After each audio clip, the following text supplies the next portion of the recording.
கம்லிப்பூர்னு பேர் கொண்ட ஒரு கிராமம் இருந்தது. கம்லிப்பூர் கிராமத்தை சேர்ந்த ஜனங்க எப்பவும் ரொம்ப சந்தோஷத்தோட ஒவ்வொரு நொடி பொழுதையும் கழிச்சாங்க.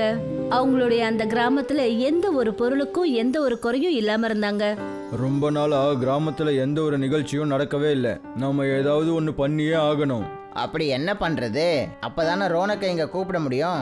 அங்க பாரு, அங்க ரோனக் அண்ணன் வந்துட்டாரு. அவரு சின்ன வயசுல நகரத்துக்கு ஓடி போயிட்டாரு. போய் ரொம்ப பெரிய ஆள் ஆயிட்டாருன்னு நினைக்கிறேன். வா அங்க போய் பார்க்கலாம். அவர் எதுக்கு கிராமத்துக்கு வந்திருக்காரு? ரெண்டு பேரும் சேர்ந்து ரோனக் கிட்ட போனாங்க. அப்புறம் அவரை ரொம்ப மோசமான ஒரு நிலைமையில அவங்க பார்த்தாங்க. அவரோட கையில துணி மூட்டை கட்டி வச்சிருந்தாரு. கூட அவருடைய மனைவி, அப்புறம் ரெண்டு சின்ன சின்ன குழந்தைங்க. அவங்க ரெண்டு பேரும் ரொம்ப ஆச்சரியப்பட்டு ரோனக் கிட்ட கேட்டாங்க, நீங்க அதே ரோனக் தானே? சின்ன வயசுல இந்த கிராமத்தை விட்டுட்டு ஓடி போனவரு? ஆமா அண்ணன், நான் அவனே தான். சின்ன வயசுல கிராமத்தை விட்டு ஓடினது. நான் சின்ன வயசுல இருக்கும்போது என்னோட அம்மாலாம் உங்களை சொல்லி தான் எங்கள் எல்லாரையும் எப்பவும் திட்டிக்கிட்டே இருப்பாங்க. நீங்கள் தான் படிப்புலையும் விளையாட்டுலையும் சூப்பரு அப்படின்னு. ஆனால் இன்னைக்கு இந்த நிலைமை உங்களுக்கு எப்படி வந்தது? இதெல்லாம் பேசுறதுக்கு இது சரியான நேரம் இல்லை. என்னோட பசங்களும் மனைவியும் ரொம்ப நாளா பசியோட இருக்காங்க. நாங்க 400 கிலோமீட்டர் நகரத்துல இருந்து நடந்தே வந்துகிட்டு இருக்கோம். உங்களால முடிஞ்சா எங்களுக்கு 2 வேளை அரிசி கொடுங்க. நான் திரும்பவும் உங்களுக்கு கொடுத்துடுறேன். நீங்க உங்களோட பழைய வீட்டுக்கு போங்க. அப்புறம் சாப்பிட தேவையான பொருட்களுக்கெல்லாம் நீங்க எதுக்கும் கவலைப்படாதீங்க. நம்ம தலைவர்கிட்ட கேட்டுட்டு நான் உங்க வீட்டுக்கே எல்லாத்தையும் கொண்டு வந்து கொடுக்குறேன். உங்களுக்கு ரொம்ப ரொம்ப நன்றி பெரியண்ணே. ராணோக் அவங்க ரெண்டு பேர்கிட்டயும் பேசிட்டு தன்னோட பழைய வீட்டுக்கு பார்க்க போனா அது ரொம்பவே பழமையடைஞ்ச வீடா இருந்தது. அந்த இடத்துக்கு போயிட்டாங்க. என்னங்க, நாம நகரத்தை விட்டு எதுக்காக ஓடி வந்தோன்ற விஷயத்த ஏன் அவங்க கிட்ட நீங்க சொல்லல? அப்புறம் இந்த கிராமத்து ஜனங்க நமக்கு எவ்வளவு நாளைக்கு தான் உதவி செய்வாங்க? நாம நமக்குன்னு ஏதாவது செஞ்சு தானேங்க ஆகணும். நான் அவங்க கிட்ட என்ன சொல்றது? அது நகரத்துல கடன் அதிகமானதால அங்கிருந்து ஓடி வந்துட்டோன்னு சொல்ல முடியுமா? அப்படி சொன்னா நமக்கு கிடைக்கிற 2 வேளை அரிசியும் கிடைக்கவே கிடைக்காது. நீங்க சொல்றதும் சரிதாங்க. யார்கிட்டயும் நீங்க எதுவும் சொல்லாம இருக்கிறதாங்க நல்லது. மறுநாள் ரவுனக் என்ன பண்ணாருன்னா அந்த கிராமத்தை சேர்ந்த தலைவரை போய் பார்த்தாரு. அவருடைய விஷயங்கள் பத்தி எல்லாத்தையும் அவர்கிட்ட சொன்னாரு. நீ நகரத்துக்கு போறத பத்தி கவலைப்படாத. அதான் இங்க வந்துட்டல்ல, இங்கேயே உன்னோட வியாபாரத்தை ஆரம்பி. பாரு, கிராமத்து ஜனங்க சந்தோஷமா இருக்காங்க. சுத்தமான காத்து, இயற்கை காய்கறிகளை சாப்பிட்டு இங்கேயே சந்தோஷமா இரு. உன்னோட மனைவிக்கும் அப்புறம் குழந்தைங்களுக்கும் கஷ்டத்தை கொடுக்காத. நீங்க சரியா சொன்னீங்க தலைவரே. நீங்க சொன்ன மாதிரியே செய்யறேன். நகரத்திலையும் நான் பானிபூரி செஞ்சு அதை வித்துக்கிட்டு தான் இருந்தேன். பானிபூரியா? அப்படின்னா என்ன? இந்த பேரை நான் முதல் தடவையா கேட்கறேனே. நான் கோல்கப்பையை பத்தி சொல்லிட்டு இருக்கேன். என்னோட மனைவி ரேணுகா கோல்கப்பே அருமையா செய்வா. அப்புறம் நான் சிட்டி தெருக்கல்ல ரிக்ஷா ஓட்டிக்கிட்டு இருந்தேன். இப்ப ரிக்ஷாக்கு என்ன அவசியம்? நீ ஒரு வேலை பண்ண, இங்கேயே கோல்கப்பையை செஞ்சு விற்க ஆரம்பி. அதனால உனக்கு கொஞ்சம் வருமானமும் கிடைக்க ஆரம்பிக்கும். அப்புறம் கிராமத்து ஜனங்களுக்கு கோல்கப்பையை சாப்பிட்ட நிம்மதியும் கிடைக்கும். அதுக்கப்புறம் கொஞ்ச நாள்லயே ரவுனக்கும் அவரோட மனைவியும் ரெண்டு பேரும் சேர்ந்து பானிபூரி செஞ்சு விக்கிற கடை ஒன்ன திறந்தாங்க. கொஞ்சமா இடம் நமக்கு இருந்துச்சு. அதை நம்ம எப்படியோ வாடகைக்கு விட்டு இந்த வேலையை ஆரம்பிச்சிட்டோம். இனிமே கடவுள் தான் எல்லாத்தையும் பார்த்துக்கணும். ரவுனக் பானிபூரி வண்டி கடைய அப்பதான் திறந்தாரு. உடனே அந்த கடைக்கு ஆட்டோக்காரர் சச்சின் வந்தாரு. அவர் என்ன சொன்னாருன்னா, ரோனக் அண்ணன், கடையை திறந்துட்டீங்களா? ஆனால் உங்கள் முகத்தில் கொஞ்சம் கூட சந்தோஷம் இல்லவே இல்லையே. அட என்ன சொல்றது, கடையை திறந்து முழுசா 1 மணி நேரம் ஆச்சு. ஆனா யாருமே இங்க வரவே இல்லையே. இந்த பானிபூரியை எவ்வளோக்கு தரீங்க? ஒரு பிளேட்ல 5 இருக்கும். வெறும் 10 ரூபா தான். அப்படியா? அப்படின்னா எனக்கு ஒரு பிளேட் கொடுங்க. ரவுனக் சச்சினுக்கு பானிபூரி பரிமாறிக்கிட்டு இருந்தாரு. 2 பானிபூரிய அவர் சாப்பிட்டதுக்கு அப்புறம் சச்சின் என்ன சொன்னாருன்னா, இது அமிர்த மாதிரி இருக்கே.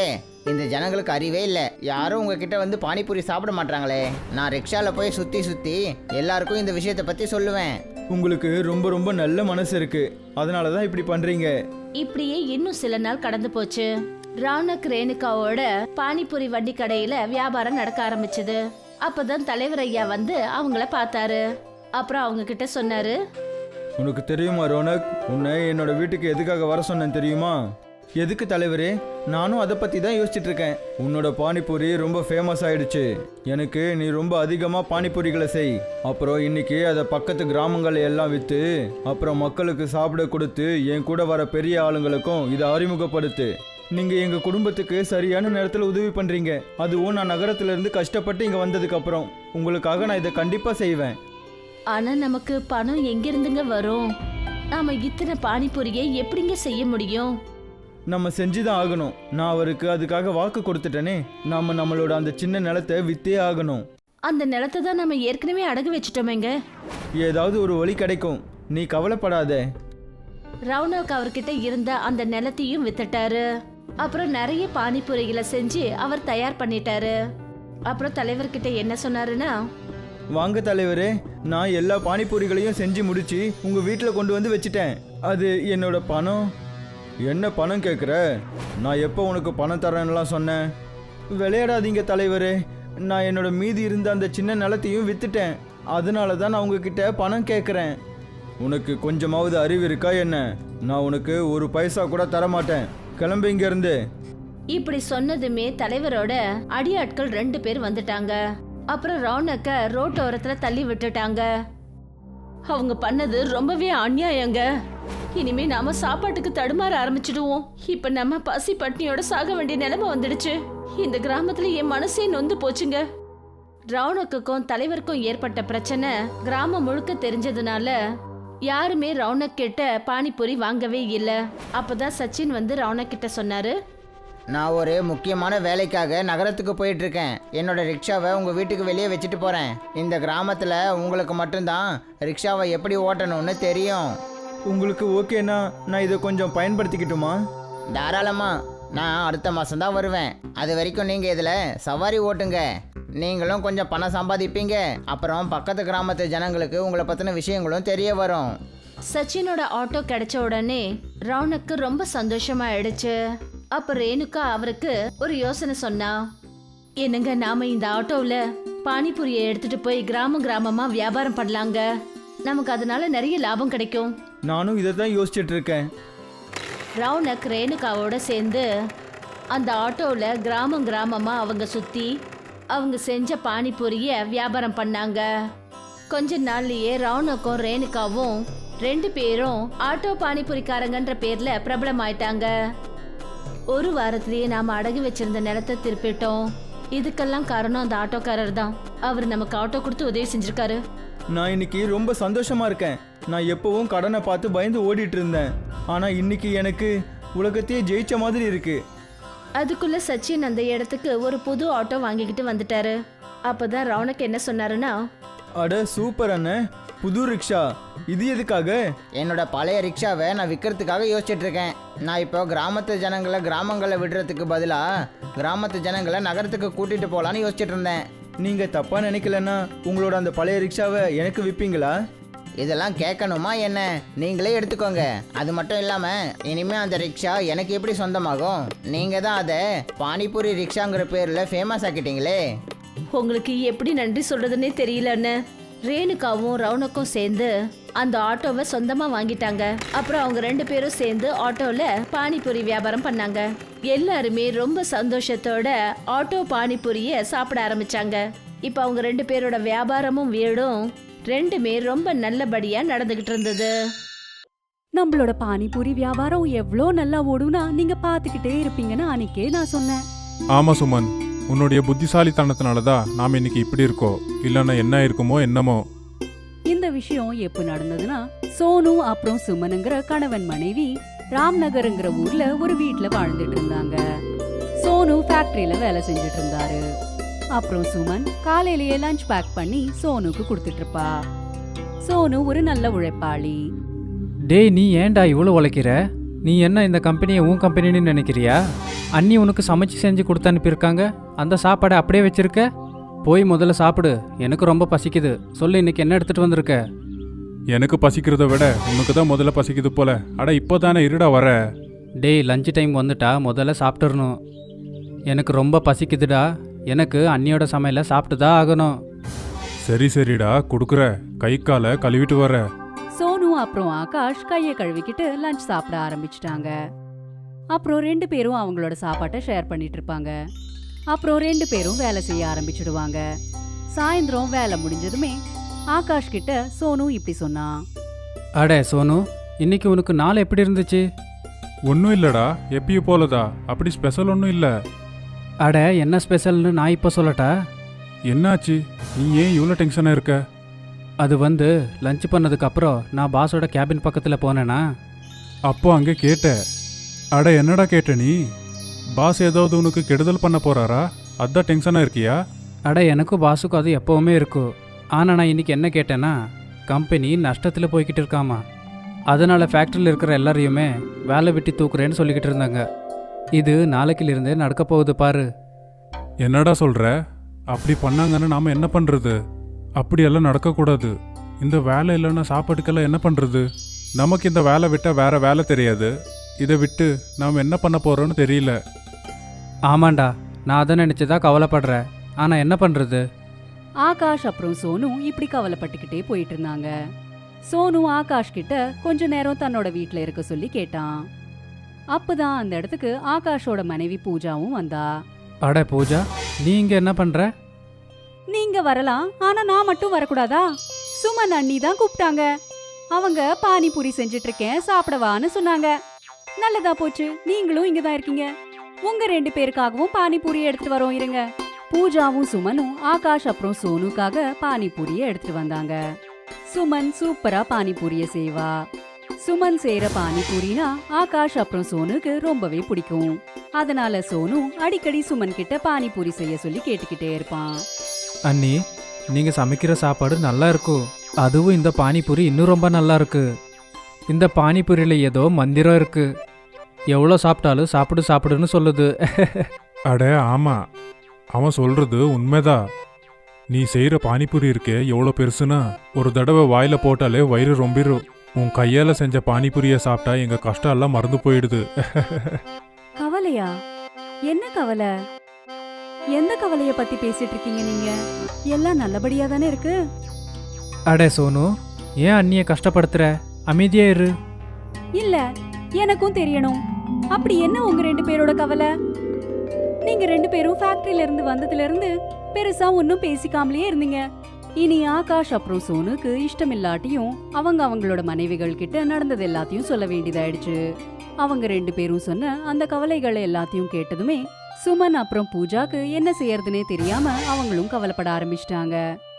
சில நாட்களுக்கு அப்புறம் அவங்க வேலை செஞ்சுட்டு இருக்கிற ஃபேக்டரி க்ளோஸ் ஆயிடுச்சு. இப்போ நாம என்ன செய்யறது? உங்களோட வேலையும் போயிடுச்சு. கொஞ்சம் கொஞ்சமா சாப்பாடு பொருளும் கம்மியாயிட்டு இருக்கு. வேலை தேடிக்கிட்டு தான் இருக்க. ஆனா என்ன பண்றது? வேலை எதுவும் கிடைக்க மாட்டேங்குது. உங்களுக்கு வேலை எதுவும் கிடைக்கலனா நம்மளோட வீடு எப்படி ஓடும்? சுமன், ரொம்ப பசிக்குது. சாப்பிட ஏதாவது கூட. சாப்பிட்றதுக்கு எதுவுமே இல்ல. 4 பானிபூரி மட்டும்தான் இருக்கு. அப்புறம் கொஞ்சோண்டு பானி இருக்கு. சரி, அதையே போயிட்டு எடுத்துட்டு வா. 2 நான் சாப்பிடுற, 2 நீ சாப்பிடு.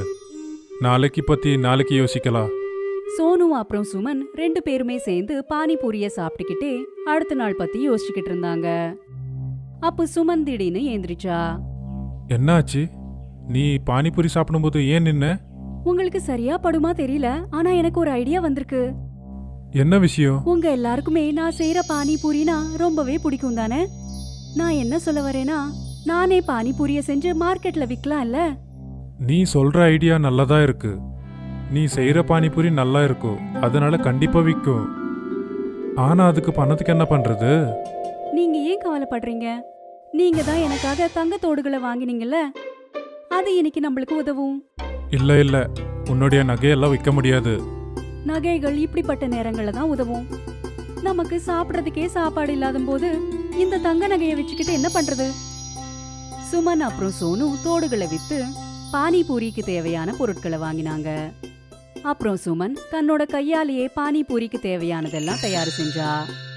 அப்புறம் சோனுவும் சுமனும் மார்க்கெட்டுக்கு அவங்களோட பானிபூரிய விற்கிறதுக்காக போனாங்க. பானிபூரி பானிபூரி இனிப்பு புளிப்பு கார பானிபூரி, பானிபூரி பானிபூரி இனிப்பு புளிப்பு கார பானிபூரி. வந்து சாப்பிட்டு பாருங்கண்ணா. ஒரு வாட்டி சாப்பிட்டா மறுபடியும் வருவீங்க. வாங்கண்ணா வாங்க. மார்க்கெட்ல பானிபூரி வியாபாரத்தை செய்யறவங்க நிறைய பேர் இருக்கிறதுனால யாருமே அவங்க கிட்ட பானிபூரிய சாப்பிட வரல. இந்த ஒரு காரணத்தால 3 நாட்களா அவங்களோட பானிபூரி வித்தே போகல. அட, இந்த மார்க்கெட்ல நிறைய பானிபூரி கடை இருக்கு, அதனால நம்ம பானிபூரி விற்க மாட்டேங்குது. இனிமேலையும் இப்படி நடந்துச்சுன்னா இந்த வியாபாரம் நம்ம கையை விட்டு போயிடுமா? நான் எவ்வளோ பாசமா பானிபூரிய செஞ்சேன், ஆனா யாருமே சாப்பிடவே வரமாட்டேங்கிறாங்க. இது எனக்கு சரியாவே படல. இப்போ வீட்டு செலவுகள் எல்லாம் எப்படி பாத்துக்கிறதுங்க? சோனு அப்புறம் சுமன் ரொம்பவே சோகமா அங்க உட்காந்துக்கிட்டு இருந்தாங்க. அப்பதான் அவங்களோட பார்வை அவங்க எதிரில் இருக்கிற ஒரு கடையோட போர்டு மேல பட்டது. என்னங்க, கொஞ்சம் இந்த போர்டுல என்ன எழுதிருக்குன்னு பாருங்களேன். என்ன எழுதிருக்கு? கடைக்காரரோட ஸ்கீம் எழுதிருக்கு. நாமளும் ஏன் ஒரு ஸ்கீம் போட்டு ஒரு போர்டு வைக்க கூடாது? அதால நம்மளோட பானிபூரி வியாபாரமும் நல்லா ஓடலாம்ல. கஸ்டமர்ஸ்க்கு நம்மளோட பானிபூரியோட ருசியே தெரியாத வர அவங்க எப்படி நம்ம கிட்ட வருவாங்க? கொஞ்சம் யோசிச்சு பாருங்க. எனக்கு ஒன்றும் புரியல. சுமன் சோனு கிட்ட தன்னோட மனசுல இருக்கிறது எல்லாத்தையும் சொன்னான். அப்புறம் சோனு ஒரு இடத்துல இருந்து இன்னும் கொஞ்சம் பொருட்கள் எடுத்துட்டு வந்து சுமனுக்கு கொடுத்தான். அந்த பொருட்களை வச்சு சுமன் ஒரு பெரிய பாகுபலி பானிபூரிய செஞ்சா. அட, உண்மையிலேயே பாகுபலி மாதிரி தான் நீ பானிபூரி செஞ்சிருக்க. இந்த பானிபூரியை பார்த்தா கண்டிப்பா ஜனங்க எங்க கடைக்கு ஓடி வந்துருவாங்க.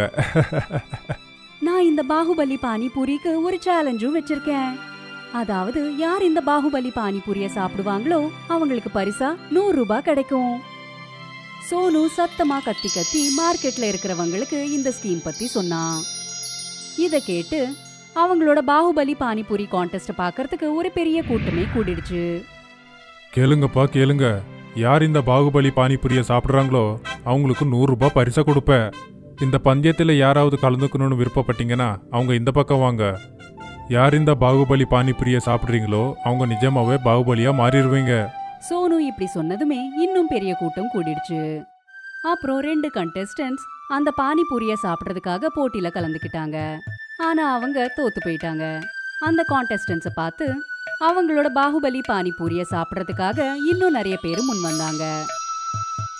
அட அண்ணன், நீங்க விற்கிற இந்த பாகுபலி பானிபூரி ரொம்பவே சுவையா இருக்கு. நான் இந்த பந்தயத்தில் ஜெயிக்க ஒன்றும் இல்லை, ஆனா இந்த பானிபூரியோட சுவை எனக்கு ரொம்பவே பிடிச்சிருக்கு. அட, இவ்வளோ நாள் அந்த சாதாரணமான பானிபூரி சாப்பிட்டு சாப்பிட்டு போர் அடிச்சிருச்சு. ஆனால் உங்கள் கடைக்கு வந்து இந்த பாகுபலி பானிபூரியை பார்த்தாலே போதும், வாயில் எச்சில் ஊறுதுப்பா. அட அண்ணன், முதல்ல சாப்பிட்டு பாருங்க. இந்த மார்க்கெட்லேயே சுவையான பானிபூரி இதுதான். ஒரு தடவை சாப்பிட்டீங்கன்னா அப்புறம் மறுபடியும் வந்து சாப்பிடுவீங்க.